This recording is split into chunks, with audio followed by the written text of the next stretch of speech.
inshallah. Batiisaan kabeetu abdiin kabeetu dubbisi waliin mari'adhaa. Inta yaafi kana hindidaa Dubaay badho kanaa mijannaan iniin qurxii itti maatii qaxxi godhaa biyyatti haa deebitu warri biyyaa waan godhaa godhu kalaas jara sadii malee walaa warra gastii walaa warra ni dhiisi jara lamaan dubbisi wajjin mari'adhaa murtii xumuraa itti kenna kabajni dubartii akkasii assalaamu alaikum warahmatullahi wabarakaatuh. خلاص إن شاء الله وعليكم السلام ورحمة الله وبركاته. خلاص جري دبت دامي. Mariam idea waan biraa akkuma inni jedhee inni irraa wanni fuudhanii already lemon kaleessa gaafa rakkattee gaafa gargaaraa turre namni nu bira dhaabate hin jiru sa walala صح. أنا ammallee yoo bakka kalaas ofii keetii viizaa kan kee mallaqa keetiin kishaa baaste anillee waan Torbaatamaan laala. Oromoon akkati nama taate dhaabattus hin feetu jechuudha. Kanaaf mu'attii tana laala baasee illee na lagi baatee illee na lagi maqaallee ofirra eegaa maqaallee ofirra laala waan dandeettanii waan gootan lafa jalatti waliin mari'adha. Mariyamaa biyya san keessa waggaa dheeraa turteerta ni beekta. Abdiin illee biyya Arabaa keessa waggaa dheeraa turteerta ni beekta. Mariyamaan garuu isaan hundaafuu ati dildila ni beekta sirritti jechuudha. Waa hunda maqaa kan keellee laali. Waa hundaa of duuba laali taboru dhuftuuf ta'a amma jirtullee mu'attii tanaaf waan gaarii soqii fi osoo jecha bonshee koomentii kana jalaan ta'in jechuudha. Hin laalinti isa koomentii jalaa. Kana godhiif isin jedhaa dhiifama sagaleellee isin ol fuudhuu dubbachuu kiyyaaf. An jireenyuma namaa isin borcitan kanatu iyyuu mataa na ho'isa. ناجرات وانو في أني بيتا والله سلا دندامي مجايو تنا يجبسني أكيسين أنا أولي يوتا أكا قدانين بربادة مالي جتونا أكيسين تكشو سيج إنكمتو أكيسين تكشو إسي ركو ويسين مدتهم بربادو بيت قرو جتونا بكسن يعني سبحان الله ربي واهن دايو ربي حاسر رسو من نمني عدنا رقب دن دبات دا أبو مهرين كوني نما قد دامي Akkam ooltan jirtu? وبي Maaliidhaaf carraa kennaa nama guddaadhaan fakkaate dhiifama wallaahi amma arguun jira isin dura dubbadhee keenya wabii dhiifama. Jira koon qaba. أبو مهري جرتني دبدا رهني رمو وعليكم السلام ورحمة الله وبركاته. ani wanni jedhu waan jeneraalii ta'e haasaa dubbii keessallee waan hin hubanneef waan nama tokkollee haasa'u osoo hin taane an akka kiyyatti homa nama hunda haasaa sheeka bana. Kanaaf wanni an jechuu barbaade namni keenya eessattuu osoo toltee qabrittillee namni keenya wal bira dhaabbachuu qaba. Osoo toltee qabrii jalatti wayita du'ellee wal bira dhaabbachuu qaba. Namni keenya maaliif wal gata maaliif wal dagata? Bakka hundatti namni saba keenyan tahin namni Oromoo keenyan tahin akkatti wal bira dhaabatu argaa jira. Ijoollee qilleensarraa waa banattee waa gurguratuudhaaf biizinasa wayii seente meeshaa laalanii miti waan bareedumaaf laalanii miti laalaa dhiisna. Anillee nama hedduu argaan ture kanallee fuudhe kanallee mul'ise jedhanii biraa deeman. Lafarrattillee wal bira hin dhaabannu qilleensarrattillee wal bira hin dhaabannu. Ummanni biraa akka ajaa'ibaa kanatti wal bira dhaabata. Waa hundaa wal gargaara jechaaf gochaan humnaan waa hundaa wal bira dhaabbata. Maaliif akkana taana nuti maaliif nama keenya kiiloo isaa buufna maaliif hamilee wal cabsina? Jechaan hamilee namaa ta'uu nu waan guddaa gocha caala. Yoo ummata Siltee Guraagee kana fudhattan Tigree Amaara yoo fudhattan bakka hundatti ilaalaa biyya jirtan hundatti uf biratti warra isin bira jiru madaala ilaala akkatti isaan wal bira dhaabbatan. Namni isaanii mee warra biyya keessa jirurraa yoo fudhanne namni isaanii gaafa Oromiyaa keessa dhufu caammaa namaa xaragee akkasitti shaayii kararraan deemee gurguraa deema. Gaafa waggaa tokko lama hoteela banatee hoteela keessa jira. Kana jechuun maanni gaafa inni shaayii gurgursan irraa fayyadaman gaafa inni caammaa namaa kararra taa'ee qulqulleessan hawaasni isaanii hunduu isa biratti fayyadaman wal guddisan waliif yaadan. Nu namni keenya kan shamaraa ta'e kan dhiiraa yoo guddatu maaliif hin gammanne maaliif nu gaddisiisan maaliif hamilee isaa cabsina? Kanaaf nama keenya kamiyyuu hatta akka fedhe haa ta'u geemii haa taphatu yoo fedhe ka geemii taphatu sanillee jajjabeessuu qabna malee ta'uufii qabna. Hattaa jechuu gaayaa nama akkasiillee jechuudha. Kanaaf rabbiin waliin haa galchuu rabbiin nu haa jajjabeessuu tartiibatti rabbi nu haa deebisuu baay'ee wanni keenya kun nama dhibaa wallaahi nama gaddisiisa. Carraan nuti qabnu yoo jiraate waa lama qofa gaafa namni du'e poostii isaatiin tiktookii fi akkasuma feesbuuka dhiphisuudha gaafa namni wayii du'e. Mica'oo gaafa isin dura amrii taate san hin beektanii wayita isiin jirtu nam tokko wanta hin jedhu amileen ta'uuf nam tokko itteenna jedhee namni dubbatu hin jiru.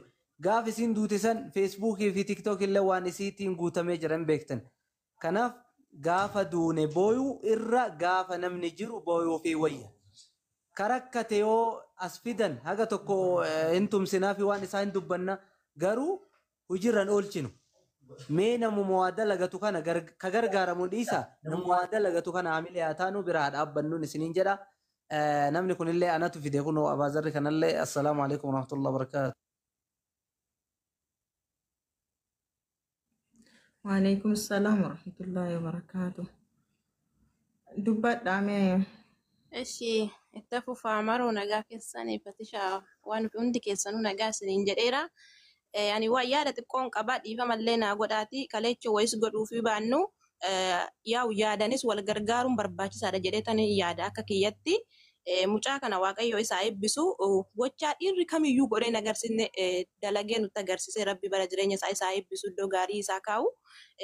Dhiirri kamiyyuu waan akkanaa godhee ta'u nutti agarsiisne dhugaa rabbii jechuudha. Dhugaa rabbii jechuudha. Dhiirri kamiyyuu hojii akkanaa dalagee gaarummaa akkanaa dalagee nutti agarsiisne jechuudha. Ofii kiyyaa reeffan isarratti argee namni akka isaa nuufaa baay'atu namni akka isaa qajeelan akka isaa nuufaa baay'atu nuti isarratti ilaallee hojii akkanaa hojjechuu qabna jechuu dhiisanii raawwatanii dhufanii raawwatanii jireenya namaa balleessu jechuudha. Dhugaa rabbii Oromoon nuti maaliif walumarratti duullee ofuma keenya wal xiqqeessina otoo alagaan dhufee nu miidhin ofii keenya wal miidhaa jirra gara hundaanuu in argina waan ta'eef jechuudha. Ilaa Oromoon duratti afaan walii keessaa fuututoo nyaatti jechuudha.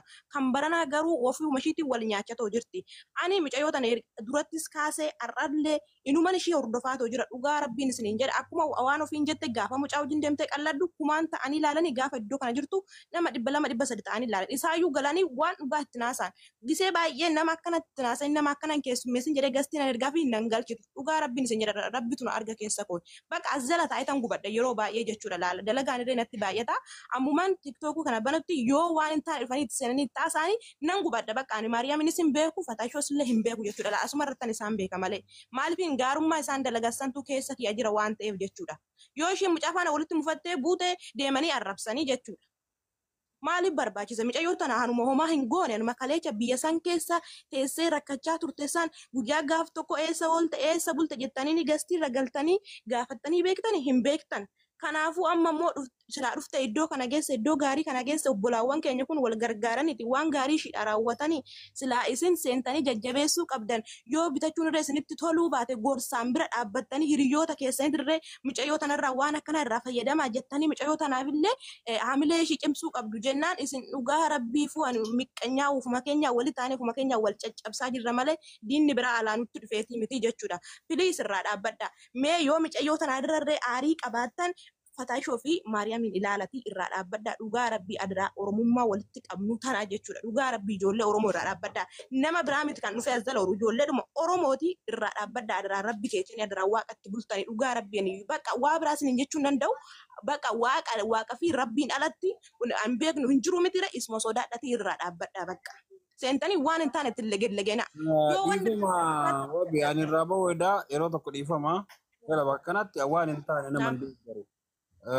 Oromoo irraa dhaabadha keessan kana xiqqishuun an akka kiyyattiin saalfadha. Miknaatum daa'imaa miti umuriin ishii 18 olii kana waan Oromoo irraa kadhattan anaasoo hin tokko kan nama wajjin faallaadha natti hin tolu. Maaliif jettanii nama daa'ima xiqqishuu irraa Oromoo kadhatan malee nama umuriin isaa uf danda'ee uf eeggannoo kan irraa Oromoo kadhachuun kun sheemiidha.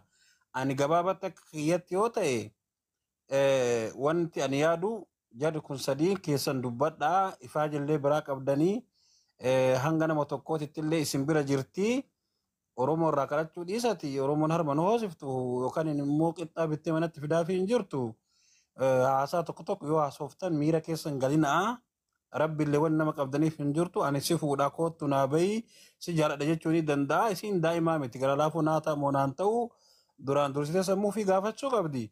Meeramaan 200 sii kafalti an 200 sii kafala yoo an jedheen gara laafoon kun sababiin inni 200 naa kafaluuf maali jettee haatuuf gaafachuu qabdi daa'imaa miti harmuudhaan jirtu xiqqishuu siyaatiif haate illee bakka kanatti naan taane dhugaa isinitti maan kanaaf Fatishaa Abdii Meeram teessisaa dhugaa jirtutti hima namni yoo sossobani keessa tara Sossobbiin hin barbaachisu illee akka tolfuutanii men isin takkitti hin rakkanne isin rasuulli kennaa rakkatee jira. Dubartii keessaa isin takkitti hin rakkanne dubartii rakkate baay'eetu jira. So teessisaa obboleettii teena nu akka Oromootitti akka namaatitti akka muslimaatitti si gargaarree sadiininuu si gargaarree nama yoo jennu amantii kiristaana muslima lakkoofatti qabata amantii kamuu qabata namni nama ta'ee jechuudha. So biyya kana keessa jireenya akkana haala kanaan teettee meera mimbira dalaydaa. Yoo isin hin dalaga jette torbeenuu gaara torbee takkaaf laalu hin dalaguu jetti. Fuudhanii mana madaamaa bakka faaxadhan itti gubattu kan ol kaanii agarsiisan. Naan ta'uu jetti. Kundinnaan iniinin gara biyya geessan. Keessattuu dhiifama irraa ta'a dubartiin sossobbii bira geennaniin dhiirsa hiitee deemti. Meeramaan kun as jirti baatii 5 fi 6 har'aa dura nama rakkatee afaan ofiitti natti bu'aa turtan kijibni natti hin tolu. Fakkeessan isin namni isin jajullee firri jetta kun uummanni dhiifama irraa ta'a natti hin tolu akka namaati miti. Meeram baatii 5 fi 6 dura rakkattee nama birrii keenyaa guura birrii dhabnaan iniin Oromoon na bira dhaabadhaatii na gargaaraa na kaasaa hin dalagadhaattee kun haati afaan ofiitti nu gaafataa turte. Gargaaruu hin dandeenye rabbi si haa gargaaruu deemi bobba'ii riskii rabbi bira barbaadadhu jedheen guyyaa sanirraa deebitee chaatiin natti qabdee meeram. Har'aa aayidii ofii dalaysiifattee suuqa ofii banattee kunoo nama akka isiin qarqaartuuf isii kadhataa jirra. Silezii ani gabaabatti amma afaan mi'aawun na biratti gaarii miti. Tokkoffaa mee namna gaftanii ammallee fooloo hin goone fi intaluma tanaafuu fooloo godha. 29 waa guutuuf himee dhara dhiisati uummata miqqanya warra jirtan jechuun oduu namaa dhageeffattanii dhugaa dhiisaa. 29 ol guutaaf ka isii kanumaa cufa. Obboleessi Fatisha ani Fatimee beelillee hin beeynu miidiyaa irratti ol beeyna malee siif abditti qofa dubbataa jiran mani. Meera bilbila illee haasa'uu hin danda'anii abdilleen si bira jira waan ta'eef silachuu tokkuma. Itti ifaajjanii hanga ilmi namaa nama bira dhaabbatu bira dhaabbattanii isinillee haadha qabdanii obboleettillee qabdanii haadha manallee qabdan yoo abdilleen haadha manaa dhabe jaalallee hin qaban fakkaatan illee. Dubartiin yeroo kabajanii fi yeroo itti jabeessan as jala jiraattee yoo dhageettan haa dhageeffattu. Okay? Yeroo ati sossobattee amalaan qabachuu barbaaddu fi yeroo ati kaballaa itti martu yeroo kamira seeran si dhageeffatti isin hin beektan dhiiraa sillachuu. Meera miinin bilbilaa fi itti mandhugaa jirtu. Gorsitanii loltaniini isin diddii miti kalaas amma booda rabbi si haa gargaaru jedhaan. Haa rakkattee arge tokko ijoolleen biroo rakkatteetti. Kana booda intala dubartii intala maariyyoo jettanii warra jala deemtanii hojii boottan akka isiin hin dalaniif warri shira xaxaa jirtan warra gastii warra dakanaa. Naa ta'eera dubbiin kee beektaa haasofni kee naa ta'eera booddee immoo beekee as biratti meen poointiin ati jette kanuma arreefu siin jedhe tokko sii galee nama tokko beektaa karaa inni mallaqa ittiin durattuu dubbadhee jira mallaqa 500 kiisaa baastee kennuu irra 500 san kara ittiin argatu yoo itti agarsiiste hoo qalbii qabaateen dalagata deemee 500 san akka itti fidu ofii isaatii beekuudha qaba sii galee kana jechaan yaani yoo ofiin beektee ka dalagattu ta'e adabattee dalagaa ofii ni dalagatti yoo hin dalaganne jettee namaa dhagahaa ekelee jala deemaa ekelee akkana na godhaa kaan ol kaasaa kaan gabbuusaa ka jettu ta'e filannoon kan isheeti sii galee boru anis amma Mariyaamis anis walga'uun kenna bareeda because Oromoo tana jalaan bahan maqaa kan kee kaasuun akkana godhee akkana ta'e akkana gootee akkas taate waan jedhu jalaa ifa galuudhaaf badiin isii yoo jiraate waan akkana mucayyoo of qajeelchi ijoollee kanneen irraa hafi dalagaa kan kee dalagadhu dalagaa kan kee yoo hin dalagattu ta'e utubaan haga dhiiban qaba haga dhiisan qaba waan si baasu ofii keetii laallatta kanuma anillee kanarraa akka bahu barbaadu sii galee akka obboleessa tokkootti akka nama obboleettii qabuutti akka dhiira tokkootti helpiin ani isiidhaaf godhe rabbi irratti na gargaaree kanuma Mariyaamillee wanni isiin akka obboleettiitti gooteef kanuma nu hundinuu kana waan ta'eef akkasiin jijjiiramtu feena waan ta'eef yoo jijjiirama barbaadde ofii jijjiiramti yoo jijjiirama hin barbaanne jettee warra ekelee kaleessa maraattu jinni jedhaa turaniin san faana deemtee karaa irraa maqxii jecha wanni biraan jiru. Akka biroo thank you galatoom meeram nama biroo dhiisi oduu nama biroo dhiisi anis gabbu'aa Fatisaan kabeetu abdiin kabeetu dubbisi waliin mari'adhaa intayaa fi kana hindidaa Dubaay badho kanaa mijannaan iniin qurxii itti maatii qaxxi godhaa biyyatti adeebitu warri biyyaa waan godhaa godhu kalaas jara sadii malee walaa warra gastii walaa warra ni dhiisi jara lamaan dubbisi wajjin mari'adhaa muraatti kenna kabajni dubartii akkasii assalaamu alaikum warahmatullahi wabarakaatuh. خلاص إن شاء الله وعليكم السلام ورحمة الله وبركاته. Kalas Jarri dubbadhaame. Mariam idea waan biraa akkuma inni jedhee nurraa wanni fuudhanii already. Lemon kaleessa gaafa rakkattee gaafa gargaaraa turre namni nu bira dhaabatee hin jiru sa walalaa. صح.